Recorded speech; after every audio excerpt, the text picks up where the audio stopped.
Hey, what's going on, guys? So today I want to talk to you about why I do tree work. Okay. Now, number one, right, pays the bills, and rent in our area is rent or a mortgage is averaging between about $550 to $1,000 roughly.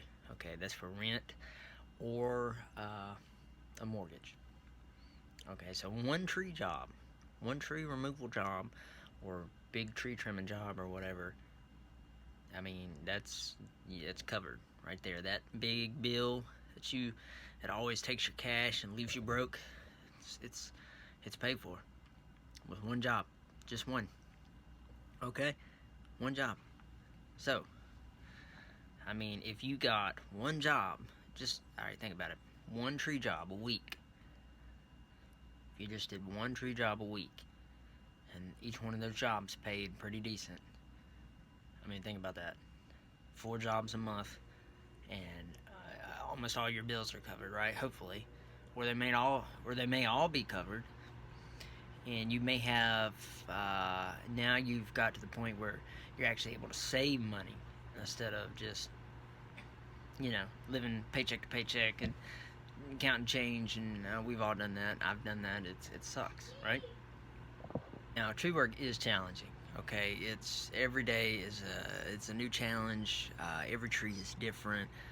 But when you do the job and you complete it and it goes how you want it to go, it gives you a big ego boost, right? Or at least for me, but a great sense of fulfillment.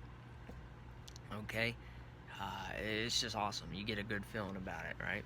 So that is another major reason. Now, we're a landscaping company. We do landscaping. We do lawn care. Okay, landscaping is this past year is about 70% of our business. Uh, Mowing was another portion, but it was about 12% or something. It wasn't that much. We mainly do landscaping, right? We don't have commercial accounts. Uh, we did a few last year, but nothing major, right? It was mainly residential for mowing.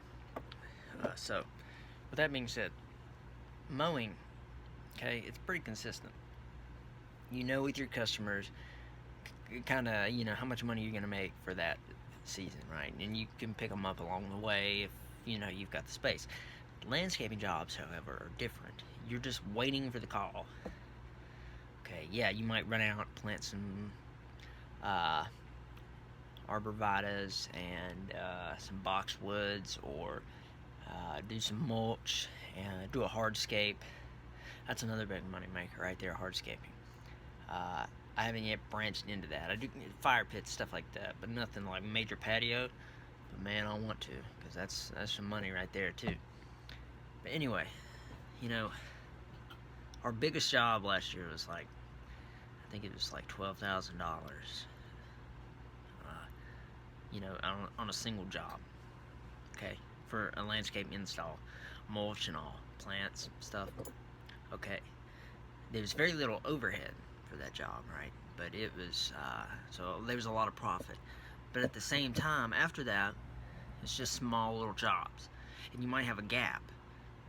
One week you might have that $12,000 job.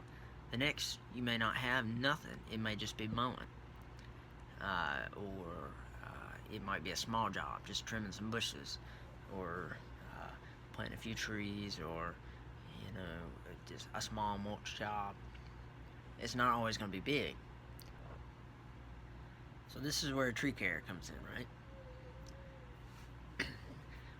If you do a tree removal or tree trimming, if you add that into your service list and you do that, and you can get it to where you're marketing and you're getting jobs consistently, at least once a week, right?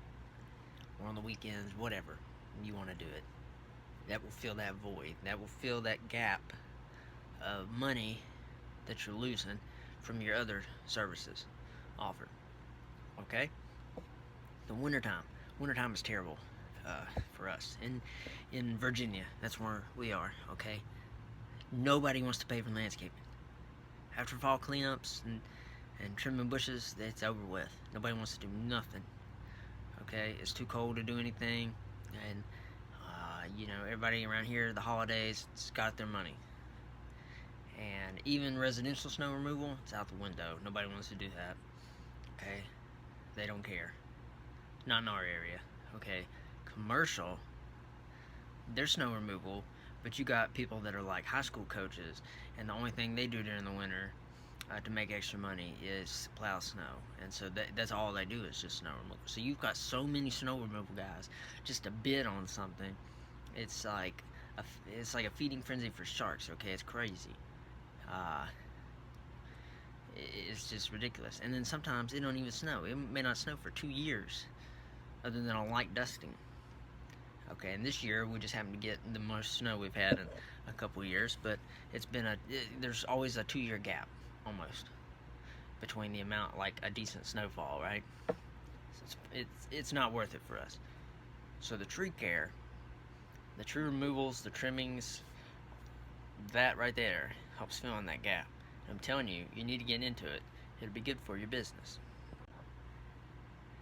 Now, it is dangerous, and you probably should have insurance. Almost definitely have insurance, especially if you're doing it for somebody else. Insurance is not that bad, okay?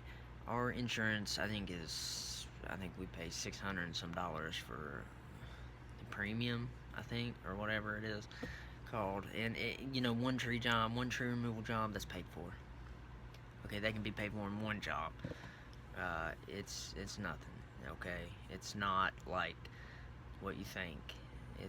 I was scared to death about insurance costs for that, and I thought it'd be through the roof, crazy. It's not that bad. It's really not. You can do it. Anybody can do it. Okay. So what's stopping you? Okay, experience. Go out there, get a job with a tree care company, or practice on your friends, your family's trees. Just trim them. They got something they don't want to they want it removed. Try and do it. You can go out there. You don't have to have the equipment. Oh my gosh, we don't have a bucket truck. We borrow one. We know a guy, right? It's a small one, but we borrow his bucket truck. If it requires something bigger than his bucket truck, we go rent a lift. And to rent a lift is only, in our area, it's only like $200 to $250, I think, depending on what size. It's all the way up to a 60-foot lift. 60 feet. Okay, you can do about anything, and that's a pull behind. You can pull it behind a half-ton truck. You don't even need a quarter-ton or a 1-ton for the pull behind lifts, like I'm talking about. Okay, and then now that's for our area. You know, your rental place might be different, but for my area and most areas, that's how it's going to be. Okay, chainsaws, not that bad. Our area, we don't really need anything other than like a 24-inch. That's probably the biggest you would ever need in our area. Just the size of the trees. If you're on the West Coast, you probably need a monster. You probably need a 572 or, you know, something like that.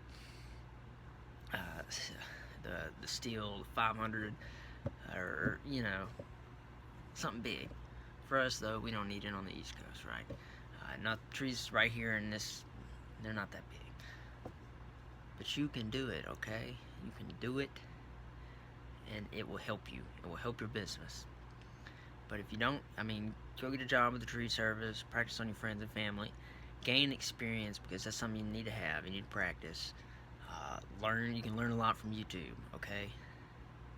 I've done a few tree trimming and removal videos on my channel. There's Buck and Billy Ray's a great person to watch on YouTube. You can learn a lot about trees from him. Go on there and watch stuff, learn. It'd be great. Help you out. Alright guys, that's all I got for today on why I think you should do tree removals and tree trimming, and why I think it's a good idea for you to do that for your business and how it will help you. Okay, so we got some tree removal jobs coming, so hopefully we'll get some footage. I keep saying that some customers, they're anti. A lot of the customers are older and they don't want to be filmed or have their properties, so you gotta bear with me on that. But anyway guys, thanks for watching. If you like what you're seeing and hearing, hit that subscribe button below somewhere. My finger's not on the camera. Okay, hit that notification bell, stay up to date, and follow the Instagram. It's on the channel profile somewhere. So anyway, see you guys. Thanks for watching. Be safe, be kind, peace.